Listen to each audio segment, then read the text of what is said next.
नमस्कार, जनमत देख रहे हैं आप। आपके साथ मैं हूं लावनी विनीत। जनमत यानी वो मंच जहां पर हम और आप मिलकर करते हैं उन खबरों की बात जो सीधे आपसे सरोकार रखती है, जो सीधे देश से सरोकार रखती है। और जब हम देश से सरोकार रखने वाली खबरों की बात करते हैं तो इसमें छिपी होती है राष्ट्र सर्वोपरि की भावना। तो राष्ट्र सर्वोपरि की भावना के साथ आज जिस पहली खबर का जिक्र हम जनमत में करने वाले हैं उसमें सबसे महत्वपूर्ण मुद्दा यह है कि राष्ट्र और राष्ट्र सर्वोपरि की भावना क्या विपक्ष ये समझ रहा है? क्या विपक्ष ने लोकतंत्र की लड़ाई शुरू की है या फिर अपनी कुर्सी बचाने की? आज ऐसा इसलिए कहना पड़ रहा है क्योंकि संसद का मॉनसून सत्र 2025 शुरू तो हुआ था बहुत उम्मीदों के साथ, लेकिन खत्म हुआ तो ऐसी तस्वीर सामने आई जिसने कई सवाल खड़े किए। संसद का मॉनसून सत्र 21 जुलाई से शुरू होकर आज अनिश्चित काल के लिए स्थगित हो गया। अपने 32 दिनों के दौर में हंगामा और गतिरोध के बीच कई महत्वपूर्ण घटनाओं ने देश के सामने एक ऐसी छवि बनाई विपक्ष की जो अपने आप में कई सवाल खड़े करती है। ऐसी घटनाएं जिसका देश साक्षी रहा। निर्धारित 21 बैठकों के बावजूद विपक्ष के लगातार विरोध और बिहार विशेष गहन पुनर्निरीक्षण यानी SIR, ऑपरेशन सिंदूर और पहलगाम आतंकी हमले जैसे मुद्दों पर हंगामे ने सत्र की उत्पादकता यानी प्रोडक्टिविटी को बुरी तरह से प्रभावित किया।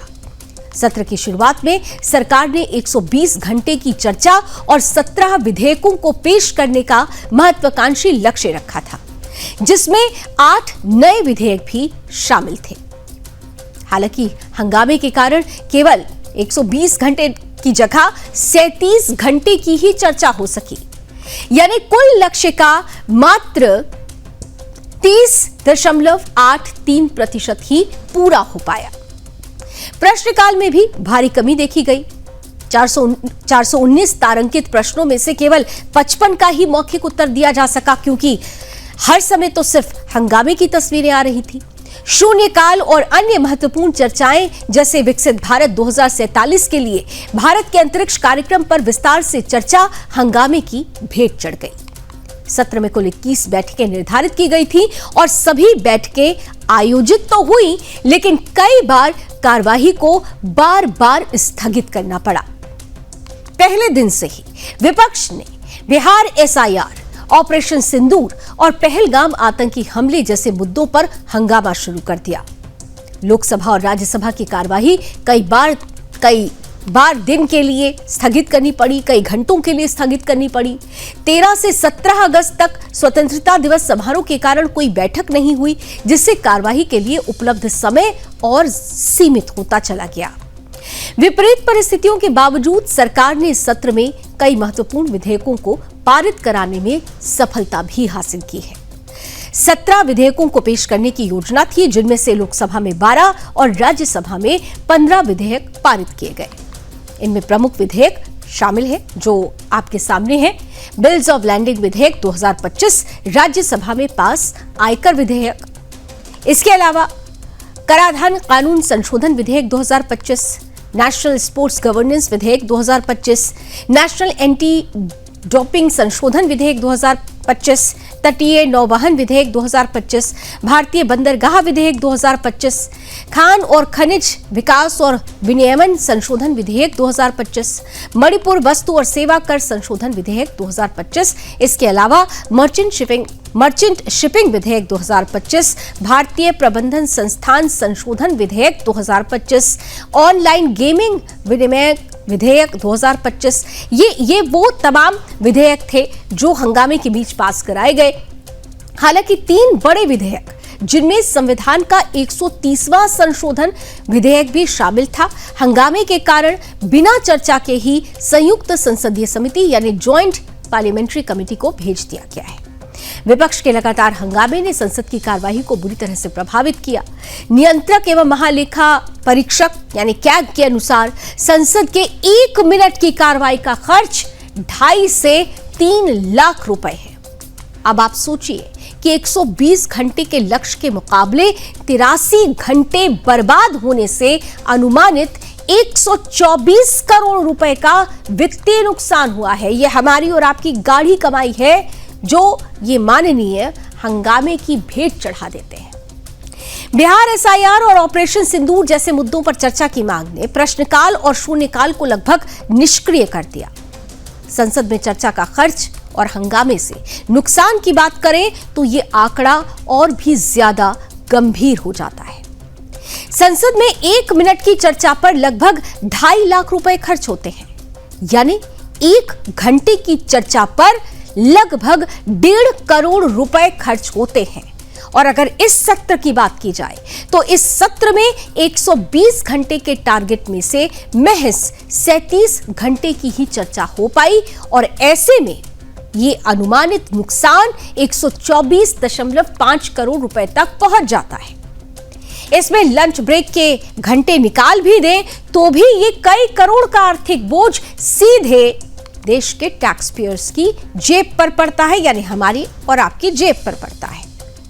विपक्ष खासकर कांग्रेस और समाजवादी पार्टी ने बिहार एसआईआर में मतदाता सूची में कथित गड़बड़ियों और ऑपरेशन सिंदूर पर तत्काल चर्चा की मांग की। कांग्रेस नेता राहुल गांधी ने आरोप लगाया कि उन्हें सदन में बोलने का मौका नहीं दिया गया। दूसरी ओर संसदीय कार्य मंत्री किरण रिजिजू ने कहा कि सरकार सभी मुद्दों पर नियमों के तहत चर्चा के लिए तैयार थी। ऑपरेशन सिंदूर पर लोकसभा में 16 घंटे और राज्यसभा में 9 घंटे की चर्चा निर्धारित की गई थी, लेकिन हंगामे ने इसे भी बाधित किया। उपराष्ट्रपति जगदीप धनखड़ जी के इस्तीफे ने भी सत्र को और तनावपूर्ण बना दिया। प्रधानमंत्री नरेंद्र मोदी ने सत्र को विजयोत्सव और राष्ट्र गौरव का सत्र करार दिया। उन्होंने ऑपरेशन सिंदूर और अंतर्राष्ट्रीय अंतरिक्ष स्टेशन पर भारत का तिरंगा लहराने जैसी उपलब्धियों पर जोर दिया। हालांकि सत्र के अंतिम दिन भी बिहार एसआईआर पर हंगामे के कारण कार्यवाही प्रभावित रही और दोनों सदनों को अनिश्चितकाल के लिए स्थगित करना पड़ा। इस साल मॉनसून सत्र 21 जुलाई से शुरू हुआ था। सत्र शुरू होते ही ऑपरेशन सिंदूर पर विस्तार से चर्चा हुई, लेकिन इसके बाद पूरा सत्र हंगामे की भेंट चढ़ गया। बिहार में वोटर लिस्ट रिवीजन से लेकर आपराधिक मामलों में गिरफ्तारी के बाद पीएम और सीएम को कुर्सी से हटाने वाले बिलों पर भी विपक्षी हंगामा साफ तौर पर देखने को मिला। गृह मंत्री अमित शाह की तरफ से पीएम, सीएम और मंत्रियों की गिरफ्तारी के बाद उन्हें पद से हटाने वाले 3 विधेयक पेश किए गए, लेकिन इस पर भी जमकर हंगामा हुआ और विपक्षी सांसदों ने बिल की कॉपी तक फाड़कर गृह मंत्री की तरफ उछाल दिया, जो अपने आप में ये बताता है कि विपक्ष ने किस तरह से लोकतंत्र की गरिमा को तार-तार किया। लोकसभा में 120 घंटे की चर्चा का टारगेट था, जिसमें से केवल 37 घंटे की चर्चा हुई, जैसा हमने आपको पहले ही बताया। 1 महीने तक चले इस सत्र में लोकसभा में 12 और राज्यसभा में 14 विधेयक पास हुए हैं। मॉनसून सत्र 2025 ने कई महत्वपूर्ण विधेयकों को पारित कराने में सफलता हासिल की, लेकिन हंगामे और गतिरोध ने इसकी प्रोडक्टिविटी को सीमित कर दिया। संसद की कार्यवाही में व्यवधान और आर्थिक नुकसान ने एक बार फिर संसदीय चर्चा की आवश्यकता को उजागर किया है। ये सत्र सरकार की उपलब्धियां और विपक्ष के विरोध के बीच एक जटिल तस्वीर प्रस्तुत करता है। 31 जनवरी 2025 से संसद का बजट सत्र शुरू हुआ था, जिसके बाद 4 अप्रैल 2025 को यह अनिश्चितकाल के लिए स्थगित हो गया। उस सत्र में भी लोकसभा और राज्यसभा से कुल 16 बिल पास हुए और कामकाज के मामले में यह सत्र काफी अच्छा रहा, जिसमें 118% काम हुआ, यानी टारगेट से ज्यादा प्रोडक्टिविटी हासिल की गई थी। लेकिन मॉनसून सत्र में यह तस्वीर सामने नहीं आई। मॉनसून सत्र 2025 ने यह स्पष्ट कर दिया कि संसद में हंगामा और विपक्ष का विरोध लगातार जारी रहेगा। फिर भी सरकार ने अपने निर्धारित एजेंडा में से कई महत्वपूर्ण बिल पास करके यह दिखा दिया कि हंगामे के बावजूद संसद में निर्णय क्षमता कायम रहती है। आर्थिक नुकसान और व्यवधान के बावजूद यह सत्र सरकार की नीतियों और विपक्ष के रुख का प्रतीक बन गया है।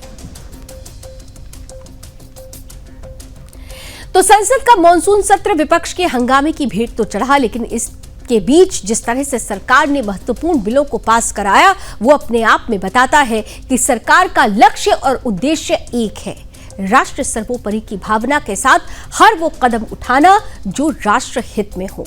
अब ये जनता जनार्दन को तय करना है कि सत्ता और विपक्ष की सोच का वो आकलन करे कि कौन लोकतंत्र की गरिमा को बरकरार रख रहा है और कौन सिर्फ और सिर्फ अपनी कुर्सी की लड़ाई लड़ रहा है। संसद का मॉनसून सत्र अनिश्चितकाल के लिए स्थगित कर दिया गया है। एक तरह से 21 जुलाई से 21 अगस्त तक का इसका जो समय था, आज वो समय पूर्ण हो गया। विपक्ष ने बहुत हो हंगामा किया, लेकिन सरकार ने इस बीच, जैसा कि हमने आपको बताया, कि जो महत्वपूर्ण मुद्दे थे उनको ध्यान में रखते हुए महत्वपूर्ण बिल सामने रखे। और इन्हीं में से एक महत्वपूर्ण बिल रहा द प्रमोशन, खासतौर से जो ऑनलाइन गेमिंग है, उस गेमिंग के लिए किस तरीके से इसकी सट्टाबाजी को रोका जाए, ये लॉटरी सिस्टम को रोका जाए, किस तरीके से लोगों की गाढ़ी कमाई सट्टे और लॉटरी की वजह से स्वाहा हो जाती है, इसे कैसे रोका जाए, इसे लेकर ये बेहद खास ऑनलाइन जो गेम है उसे लेकर ये जो बिल सामने रखा गया, उसमें अब ये प्रावधान हो गया है कि खास तौर पर अगर किसी भी तरीके का ऑनलाइन सट्टा चलता हुआ दिखता है आपके मोबाइल फोन पर, तो निश्चित रूप से बड़ी कार्रवाई होगी। इसमें जो लोग भी संलिप्त होंगे उनको 3 साल की सजा और 1 करोड़ जुर्माने का प्रावधान है। मुद्दा क्योंकि हमारे बच्चों के भविष्य से जुड़ा हुआ है, मुद्दा हमारे समाज से जुड़ा हुआ है, मुद्दा हमारे राष्ट्र से जुड़ा हुआ है, इसलिए इस बिल को इस दिशा में सबसे महत्वपूर्ण कदम माना जा रहा है, क्योंकि इसी पर भारत की डिजिटल क्रांति का भविष्य भी टिका हुआ है। लोकसभा और राज्यसभा में ऑनलाइन गेमिंग बिल 2025 पास हो चुका है। अब राष्ट्रपति के हस्ताक्षर के साथ ही यह कानून का रूप ले लेगा।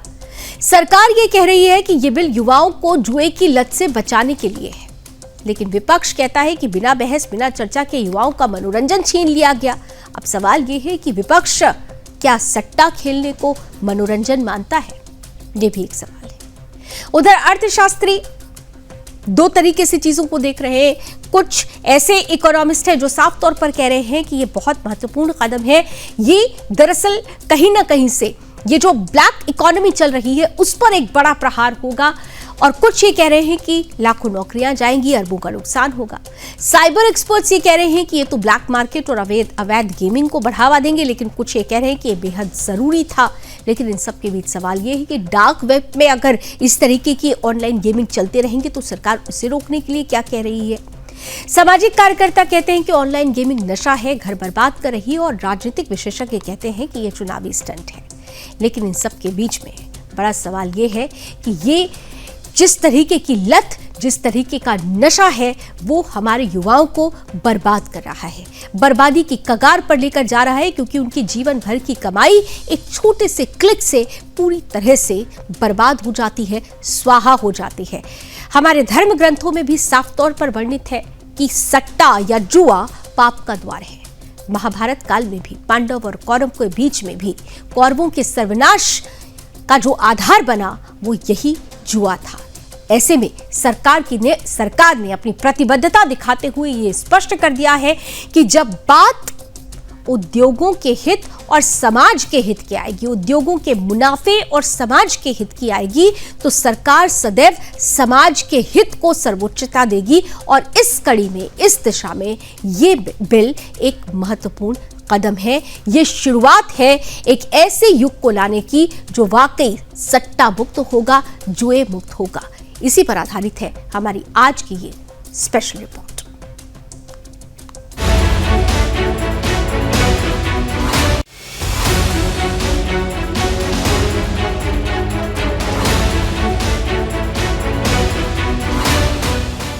भारत में जो हमेशा से अवैध था वह बुधवार को कानूनन भी अवैध घोषित कर दिया गया। इसके लिए केंद्र सरकार ने लोकसभा में पेश किया ऑनलाइन गेमिंग के प्रचार और नियमन विधेयक 2025 और आज यह बिल राज्यसभा से भी पास हो गया। यह बिल देश भर में फैले ऑनलाइन सट्टा बाजार को पूरी तरह समाप्त करेगा और साथ ही ई स्पोर्ट्स और सुरक्षित गेमिंग को बढ़ावा देगा। सरकार का मकसद साफ है, लोगों को पैसे का लेन देन करने वाले गेम से बचाना और केवल ऐसे गेम प्रोत्साहित करना जिनमें ज्ञान, कौशल और मनोरंजन हो। एक बड़ी चिंता का कारण बन के उभरा है online money games. Online money games के कारण लोगों में एडिक्शन हो रहा है। जगह जगह से इस तरह की खबरें आती हैं कि परिवार की बचत सारी की सारी गेमिंग के अंदर चली गई।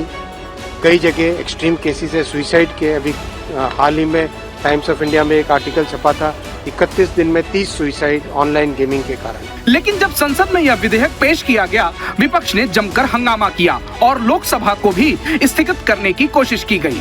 बीजेपी सांसद संजय जायसवाल ने बताया कि विपक्ष ने यह हंगामा क्यों किया, इसके पीछे उनकी क्या मंशा थी। सुनिए संजय जायसवाल को। वह आचरण केवल इसलिए था जिससे कि उसके बाद जो ऑनलाइन गेमिंग का बिल आ रहा है लोकसभा स्थगित हो जाए और ऑनलाइन गेमिंग का बिल लोकसभा में पास नहीं हो सके, क्योंकि जो ये ऑनलाइन जुआ चलाने वाली कंपनियां हैं वो तृणमूल कांग्रेस को 542 करोड़ रुपए केवल एक कंपनी ने दिया था। तो उस 542 करोड़ पैसे जो जुआ के पैसों से तृणमूल कांग्रेस अपनी सरकार चला रही है, अपने कार्यकर्ताओं को चलाती है, उसका एवज में उन लोगों ने लोकसभा स्थगित करने का असफल प्रयास किया। पर सभी ने गंभीरता से कार्य करते हुए पार्लियामेंट चलाया और हमने ऑनलाइन गेमिंग का बिल पास किया। यह बहुत बड़ा ऐतिहासिक कदम है। मैं प्रधानमंत्री जी को दिल से धन्यवाद देता हूँ। अब आपको बताते हैं कि यह कानून देश और समाज के लिए क्यों जरूरी था। आजकल लाखों लोग ऑनलाइन पैसे वाले गेम खेल रहे हैं। यह गेम अब एक गंभीर सामाजिक और स्वास्थ्य समस्या भी बन चुका है। लोग लाखों रुपए गंवा रहे हैं, उनके घरों में झगड़े भी हो रहे हैं, कुछ मामलों में परिवार बर्बाद भी हो गए हैं और कभी कभी लोग आत्महत्या भी कर रहे हैं। सरकार चाहती है कि यह बर्बादी रुके और लोग सुरक्षित रहें। कुछ ऑनलाइन गेम्स मानसिक रूप से लोगों को फंसा लेते हैं। उनका डिजाइन ऐसा है कि लोग बार बार खेलने को मजबूर हो जाते हैं और लगातार पैसा हारते हैं। इन गेम्स में अक्सर सुरक्षा और पारदर्शिता की कमी होती है। अनियमित ऑनलाइन गेम्स में लोग असली पैसा लगाते हैं। इससे धोखाधड़ी, कर चोरी और कभी कभी आतंकवाद को भी दंड पहुंचाने की घटनाएं सामने आई हैं। हालांकि इस कानून से सरकार को करोड़ों रुपए का टैक्स का नुकसान भी होगा। केंद्रीय मंत्री अश्विनी वैष्णव ने यह साफ किया है कि लक्ष्य उनका यानी कि सरकार का पैसे कमाना नहीं बल्कि युवाओं को और परिवारों को सुरक्षित रखना है। अब जानते हैं ऑनलाइन गेमिंग बिल 2025 के मुख्य प्रावधान क्या क्या हैं। पैसे वाले ऑनलाइन गेम पूरी तरीके से बंद हों। गूगल प्ले स्टोर जैसी जगहों से ऐसे गेम डाउनलोड नहीं हो सकेंगे। Online fantasy game, poker, rummy, dream 11, माई 11 सर्कल और ऑनलाइन लॉटरी शामिल हैं। नियम तोड़ने पर 1 करोड़ तक का जुर्माना और 3 साल तक की जेल। सेलिब्रिटी विज्ञापनकर्ता पर 50 लाख जुर्माना और 2 साल जेल। बैंक और कंपनियों के लिए भी कड़ी सजा, बार बार उल्लंघन पर सजा बढ़ेगी। पुलिस को बिना वारंट गिरफ्तारी की छूट। पैसे वाले ऑनलाइन गेम्स समाज को नुकसान पहुंचा रहे हैं। परिवार बर्बाद, मानसिक परेशानी, डिप्रेशन और आत्महत्या बढ़ रहा था। जैसे ही यह बिल लोकसभा में पेश हुआ, शेयर मार्केट में इसका असर देखने को मिला। ऑनलाइन गेमिंग कंपनियों ने शेयरों में भारी गिरावट भी दर्ज की है। नजारा टेक बुधवार को 12.88% की गिरावट, भाव 1397 से घट करके 1220 रुपए। गुरुवार को खुलते ही 10% की गिरावट, कुछ देर में 1085 तक। 2 दिनों में 22% तक की कमी। मार्केट कैपिटल 10,210 करोड़ रुपए। बड़े निवेशकों को करीब 300 करोड़ रुपए का घाटा। जैसे निखिल कामंत, मधुसूदन केला और अर्पित खंडेलवाल। लेकिन सरकार ने कहा है कि पैसा नहीं, युवाओं और परिवार की सुरक्षा हमारी प्राथमिकता है। जुआ महाभारत के समय भी गलत था और आज भी गलत है, लेकिन कुछ लोग अपने पैसे के लालच में देश और युवा पीढ़ी को बर्बाद कर रहे थे, लेकिन सरकार ने समय रहते इसके ऊपर रोक लगा दी। Bureau report, Sudarshan news.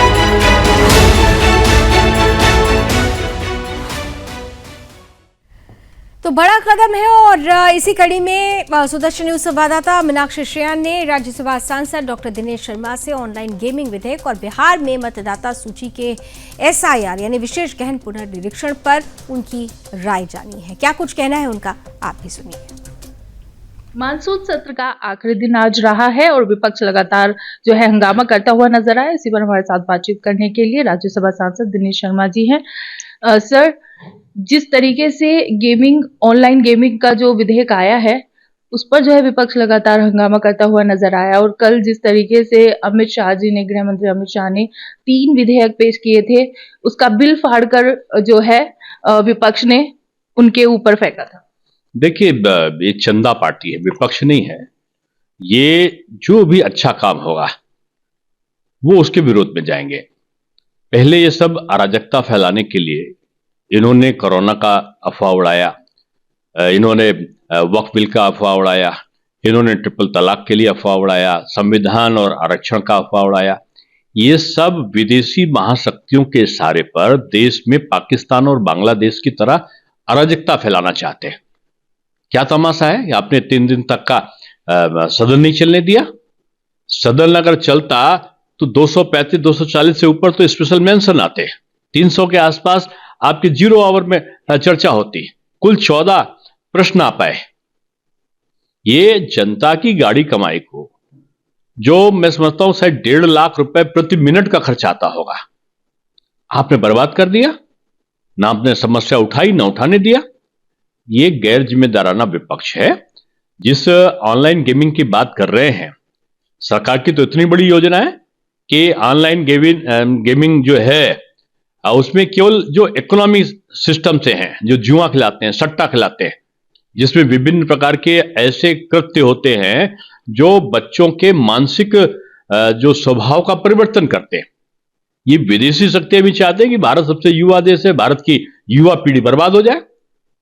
कितने लोग आत्महत्या कर चुके, उसको रोकने के लिए किया है। बल्कि ऑनलाइन गेमिंग में केवल अर्थ से संबंधित चीजों को रोका है और उन्होंने इसमें तो सबसे बड़ा किया है कि शैक्षिक प्रोत्साहन के लिए कोई हो, रोजगार प्रोत्साहन के लिए कुछ होगा, पाठ्यक्रमों के संबंध में कोई शिक्षा के लिए गेम होगा, सामाजिकता के लिए बढ़ावा के लिए होगा। यानी भारत की उत्कृष्टता के लिए तमाम और प्लानिंग की है। स्पोर्ट्स के लिए किया, ई स्पोर्ट्स को, डिजिटल स्पोर्ट्स को बढ़ावा दे रहे हैं। यानी चारों तरफ से भारत के नौजवानों को अच्छा बनाने के लिए केवल एक जुए पे और सट्टा वाले पे इस पे प्रतिबंध लगाया है। अब सट्टा से चंदा जाता है और सट्टा चंदा में तो आरोप लगा रहा हूं कि बंगाल के लोग जो तख्ती लेके घूम रहे थे, इनसे पूछो तुम्हारे जेब से क्या जा रहा था, तुम्हारे जेब में आ रहा था, इसलिए तुम विरोध कर रहे हो। ये अराजकता का अड्डा बना लिए, ये संसद को की लोकतांत्रिक परंपराओं को हाईजैक करना चाहते हैं। धन्यवाद सर। तो ये थे हमारे साथ राज्यसभा सांसद दिनेश शर्मा जी। मीनाक्षी श्रेयान, सुदर्शन न्यूज, दिल्ली। तो संसद का मॉनसून सत्र, एक तरफ कुछ उत्पादकता, दूसरी तरफ खूब सारा हंगामा। लेकिन हंगामे के बीच में हमेशा बात सकारात्मक तस्वीर की करनी चाहिए। संसद से निकली एक ऐतिहासिक गूंज ने भारत के समुद्री भविष्य की दिशा ही बदल दी है, उसे एक नई दिशा दी है। देश के शिपिंग और पोर्ट सेक्टर में बदलाव का बिगुल बज चुका है।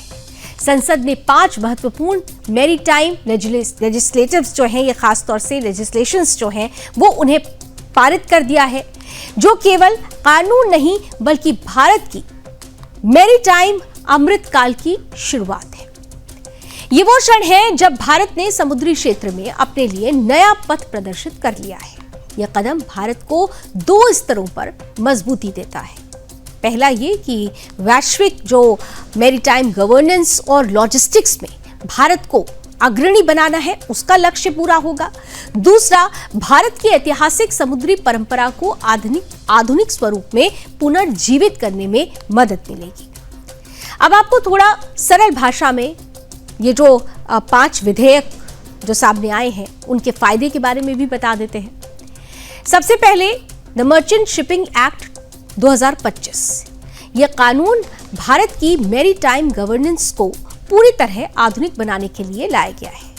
इसमें भारतीय नाविकों की सुरक्षा, कल्याण और प्रशिक्षण पर विशेष जोर दिया गया है। इससे भारतीय सीफेयरर्स की वैश्विक मांग बढ़ेगी और भारत स्किल्ड एम्पावर का केंद्र बन जाएगा। इसके साथ ही साथ जहाजों के पंजीकरण और निरीक्षण की प्रक्रिया भी आसान हो जाएगी, जिससे शिपिंग कंपनियों के लिए भारत निवेश का आकर्षक गंतव्य बनेगा। दूसरा, द इंडियन पोर्ट्स एक्ट 2025। 115 साल पुराने कॉलोनियल कानून की जगह ये नया कानून भारत को ग्लोबल पोर्ट हब बनाने का रास्ता खोलेगा। इसमें राज्यों और केंद्र की साझा भागीदारी सुनिश्चित की गई है ताकि छोटे बड़े सभी पोर्ट्स का समान विकास संभव हो सके। ये दरअसल आधुनिकता को समेटे हुए है, ये डिजिटाइजेशन को समेटे हुए है और प्राइवेट इन्वेस्टमेंट को प्रोत्साहित करने के लिए महत्वपूर्ण कड़ी माना जा रहा है। परिणाम ये होगा कि भारत के पोर्ट्स दुनिया के सबसे प्रतिस्पर्धी पोर्ट्स की कतार में खड़े हो जाएंगे। तीसरा, the coastal shipping act 2025। 11,000 kilometre लंबे भारतीय तटीय क्षेत्र को लो कॉस्ट और इको फ्रेंडली लॉजिस्टिक्स में बदलने का विजन इसमें शामिल है। यह कानून खासतौर से कोस्टल कार्गो मूवमेंट को बढ़ाएगा और सड़कों रेल पर बोझ कम होगा। इसका सीधा फायदा किसानों, छोटे उद्योगों और निर्यातकों को होगा, क्योंकि माल की ढुलाई सस्ती हो जाएगी और इसमें समय भी बचेगा। इसके साथ ही साथ ग्रीन लॉजिस्टिक्स से प्रदूषण घटेगा और पर्यावरण को राहत भी मिल जाएगी। इसके अलावा the carriage of goods by sea act 2025, जिसमें पुराने कॉलोनियल इरा लॉज जो पुराने कानून थे वो हटाकर अब खासतौर से इंटरनेशनल स्टैंडर्ड्स को अपनाया जाएगा। इससे खासतौर से कार्गो इंश्योरेंस में इसमें ये सरल हो जाएगा। इसके अलावा जो डिस्प्यूट होता है उसके समाधान में भी रास्ते खुल जाएंगे। व्यापारी वर्ग को इसके लिए खास तौर से क्लैरिटी मिल जाएगी और इसके साथ ही साथ जो उनके ऊपर बोझ पड़ता था, कई तरीके के गेट्स उनको जो पार करने पड़ते थे, कई तरीके के जो कॉम्प्लिकेटेड नियम थे, उनको दरअसल इसमें आसान बनाने का काम किया गया है। इसका सबसे बड़ा फायदा ये होगा कि जो फॉरेन इन्वेस्टर्स हैं, जो विदेशी निवेशक हैं, भारतीय व्यापारिक माहौल को और ज्यादा भरोसेमंद मानेंगे। ईज ऑफ डूइंग बिजनेस में भारत की रैंकिंग को ये सीधा बढ़ावा देगा। इसके अलावा जो आखिरी 5वां बिल है वो भी बेहद खास है, the bills of landing act 2025। ये विधेयक खास तौर से शिपिंग डॉक्यूमेंटेशन की कानूनी उलझनों को दूर करता है। इलेक्ट्रॉनिक बिल्स ऑफ लेडिंग को मान्यता देकर व्यापारिक लेन देन तेज और सुरक्षित होगा। फ्रॉड के मामलों में भी रोक लगेगी और पेपर वर्क भी घटेगा।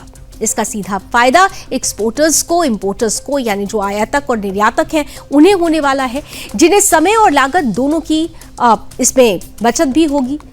संसद में मंजूरी मिलने के बाद से ही पोर्ट्स में शिपिंग और वाटरवेज मंत्री सर्बानंद सोनोवाल ने इसे भारत के समुद्री भविष्य का खास तौर से वाटरशेड मूवमेंट बताया है।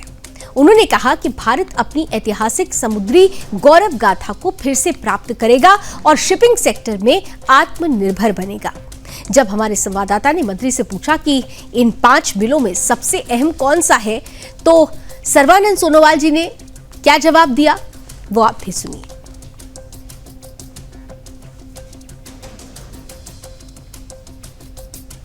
उनका आत्मविश्वास 2 गुना हो चुका है। सबको लगने लगा है कि ये लक्ष्य हम पार करेंगे।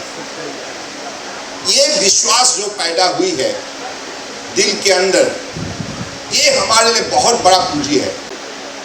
Last 10 years, let's say 2014 to 2025, apart from the 5 acts that were passed in this session, there's तो कुल मिलाकर जो हमारी समुद्री गाथा है, जो हमारा समुद्री व्यापार है, उसे बहुत सारे फायदे इन बिल से होने वाले हैं और खास तौर से जो व्यापारी हैं, जिनको सबसे ज्यादा परेशानी होती थी, उन परेशानियों का समाधान इस बिल में छिपा हुआ है। अब हम आगे बढ़ते हैं और बात पुणे की करना चाहेंगे। सांस्कृतिक राजधानी से कहा जाता है, लेकिन यहाँ पर इसी पुणे की धरती से हिंदुओं की आस्था को झकझोर देने वाली घटना सामने आई है।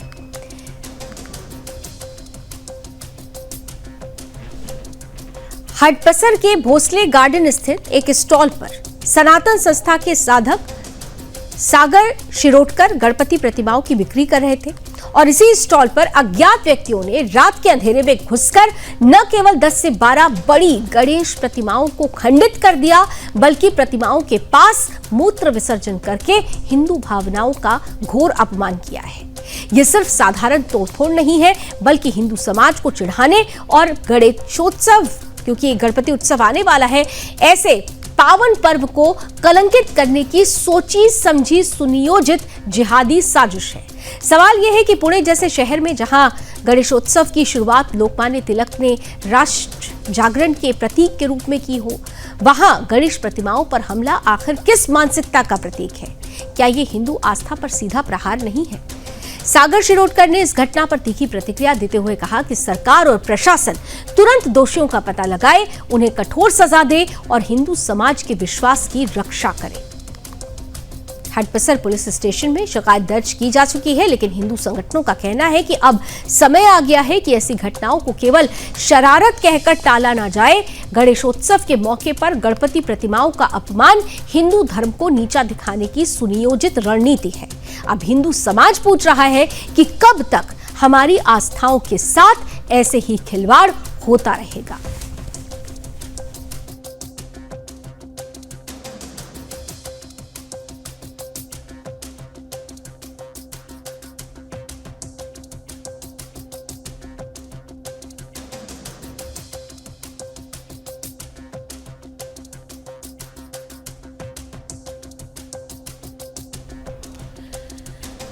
तो गणपति प्रतिमाओं पर जिस तरीके से प्रहार किया गया है, ये सीधे सीधे हिंदू आस्था पर प्रहार है, हिंदू भावनाओं को ठेस पहुंचाने की सुनियोजित साजिश है। और ऐसे में हिंदू समाज ये पूछ रहा है कि ऐसे मानसिकता वाले लोगों का इलाज कब होगा, कैसे होगा? ये मानसिकता देश में, न केवल देश में बल्कि विश्व भर में सनातनियों के लिए एक श्राप बनती जा रही है और इसलिए इस मानसिकता को जड़ से उखाड़ना ही समय की मांग है।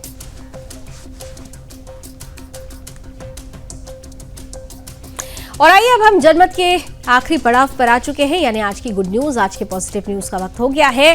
तो आज की गुड न्यूज एक बार फिर से अंतरिक्ष की नई कहानी जो शुरू होने वाली है उससे जुड़ी हुई है। भारतीय अंतरिक्ष अनुसंधान संगठन यानी इसरो ने अपनी महत्वाकांक्षी मानव अंतरिक्ष कार्यक्रम गगनयान मिशन को लेकर एक बड़ी प्रेस कॉन्फ्रेंस की। इस प्रेस ब्रीफिंग का नेतृत्व हाल ही में अंतर्राष्ट्रीय अंतरिक्ष स्टेशन से लौटे भारतीय अंतरिक्ष यात्री और वायुसेना के pilot group captain Shubhanshu Shukla ने किया। शुभांशु शुक्ला ने इस मौके पर एक्सियोम 4 मिशन के अपने अनुभव साझा किए और बताया कि ये अनुभव भारत के आगामी मानव मिशन के लिए अमूल्य साबित होगा। शुभांशु ने कहा कि अंतरिक्ष यात्रा केवल प्रशिक्षण का विषय नहीं है, बल्कि वहां रहकर जो ज्ञान और अनुभव प्राप्त होते हैं वो कहीं ज्यादा मूल्यवान होते हैं। उन्होंने बताया कि एक्सियोम 4 मिशन का पायलट था क्रू ड्रैगन। अंतरिक्ष यान में 4 सीटें होती है और मुझे कमांडर के साथ समन्वय कर मिशन संचालित करना था। भारतीय शोधकर्ताओं द्वारा परिकल्पित और विकसित कई प्रयोगों को अंजाम देना हमारी जिम्मेदारी थी। उन्होंने कहा कि मिशन के दौरान उन्होंने स्टेम प्रदर्शन किए, तस्वीरें और वीडियो रिकॉर्ड किए और विभिन्न तकनीकी कार्यों को सफलतापूर्वक पूरा किया। इसके अलावा अंतरिक्ष में 20 दिन बिताने के बाद शरीर में कई तरीके के बदलाव आते हैं। उन्होंने बताया कि गुरुत्वाकर्षण से दूर रहकर शरीर का संतुलन बदल जाता है और ये अनुभव धरती पर किए गए किसी भी प्रशिक्षण से पूरी तरह से अलग होता है। शुभांशु शुक्ला ने कहा कि पिछले 1 साल में उन्हें जो अतिरिक्त जानकारी और अनुभव प्राप्त हुई है वो गगनयान मिशन और भारतीय अंतरिक्ष स्टेशन के लिए अत्यंत उपयोगी होगी। बहुत जल्द हम अपने रॉकेट और अपनी कैप्सूल से अपनी धरती से किसी को भी अंतरिक्ष में भेज सकेंगे। ये भारत के लिए गर्व का पल होगा। अपने देश पर गर्व जताते हुए उन्होंने दोहराया कि अंतरिक्ष से देखने पर आज भी भारत सारे जहां से अच्छा दिखता है। शुभांशु शुक्ला के इस बयान ने 1984 में अंतरिक्ष यात्री राकेश शर्मा की ऐतिहासिक पंक्ति याद दिला दी। इस अवसर पर इसरो के अध्यक्ष डॉक्टर वी नारायणन ने भी गगनयान मिशन पर अहम जानकारी दी। उन्होंने बताया कि हाल ही में 30 जुलाई को GSLV F-16 रॉकेट ने सबसे प्रतिष्ठित NASA ISRO synthetic aperture radar यानी निसार को सटीक कक्षा में स्थापित किया है।